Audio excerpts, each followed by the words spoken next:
We have only one for about 1 million people living in Cap-Hatien.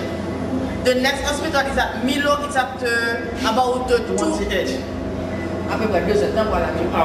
hours from Cap-Hatien. So it's an emergency to have another hospital here. It's an emergency. We're in the city of Cap-Hatien at the moment and we're visiting an eye clinic in the centre. This boy had a surgery this morning. So he's on general anesthetic now. Seeing that young boy lying in such shocking conditions immediately touched us as we walked through into their dimly lit operating theatre.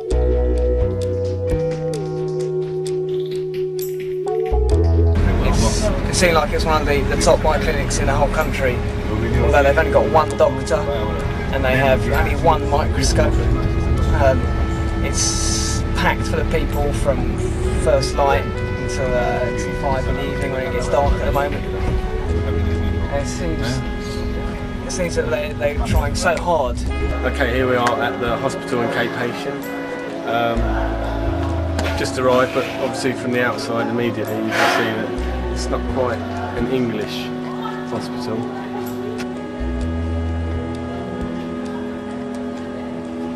I don't know if you just saw that, but a chicken just walked into the ward where the women are staying, which is just beyond belief. And the urology department's just closed. The government don't give them enough funds to be able to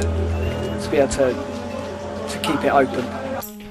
To begin with in Haiti, we felt completely alienated.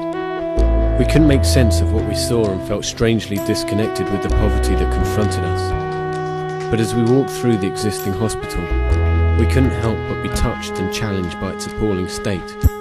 No equipment, no hope, no dignity. Okay, we're just going to the kids' ward now.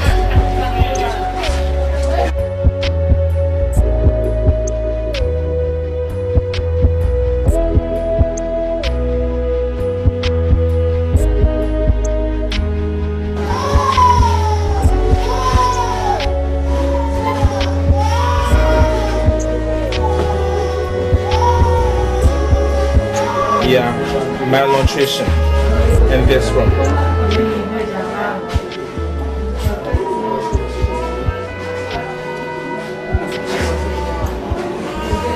Do you explain what the hospital is trying to do to help children like this as much as they can? Yeah, they give them some food. No, okay. 1 meal per day. Un protocole spécial pour malnutrition ici. There is a special enriched milk, right? Ensuite, vitamins and antibiotic, right? And medication for worms. Oh, they also give them medications for wounds. Then there it was. Something that transcends through any cultural differences. Something that would speak through any language barrier. Julia, an 11-year-old girl dead. Her little body left with no dignity on an old rusty bed.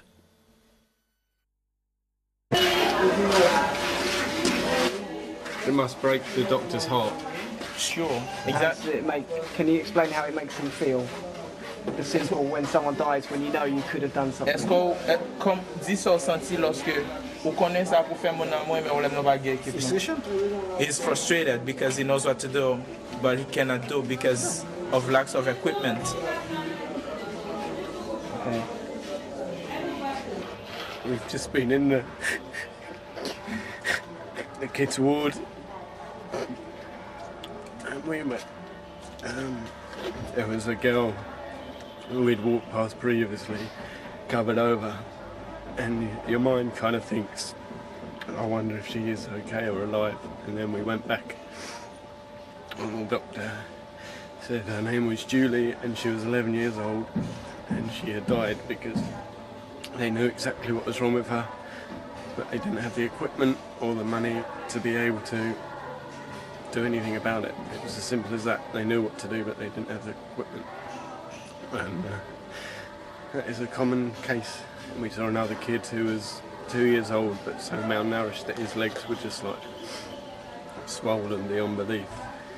And there's just kids crammed into that tiny ward. And they're the lucky ones who are able to even get into the hospital.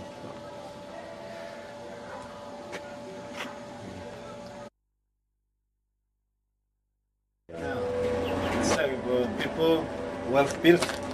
This hospital didn't have enough vision.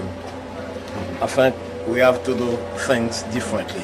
It's why we want to have our hospital in a very large land. Okay, here's the hospital base where they're aiming to build the clinic. There's about 3 acres of land here that we've got. This is the main building that's already ready. They had several options. They were either going to build the hospital on top of this building that they've already got, but they were worried about the foundations, so they're not going to do that. The other option is to extend this and make it bigger, or to build another house in another part of the area of land that we've got, and then initially turn this into the clinic for the time being. So I think obviously this needs to be completely refurbished, decorated. It's pretty grubby inside, so we need some disinfectant. And then there's plenty of land to be able to put a kids play area for any kids who might be in a kids ward, use the land to grow the food that they'll need for the patients. They also need housing facilities to look after the doctors and nurses who are going to be here. But I think this is going to be the thing that we'll definitely try and work on next summer when we come, because that's something we can manage to do hopefully in a couple of weeks with a good team. So there it is. My name is Reverend Gideon Eugene. My English is not too good, so we have made together the decision to build a hospital for Haitian people. We want you, English people or European people, to be a part of this project. And the north part, where we intend to build the hospital, there is only one public hospital for more than 1 million people. That is impossible. So people are dying because of the lack of some simple medicines. They are obliged to die at home. No hospital to receive them. We want to build a hospital for the people in Haiti, a big hospital. Give your support, give your help, so that this dream can become a reality. Whosoever you are, give whatever you can do, money or medical supplies. I say it again. So we count on you, and everything will be good. And one day you will appreciate that something good happened in Haiti because of your help. Thank you.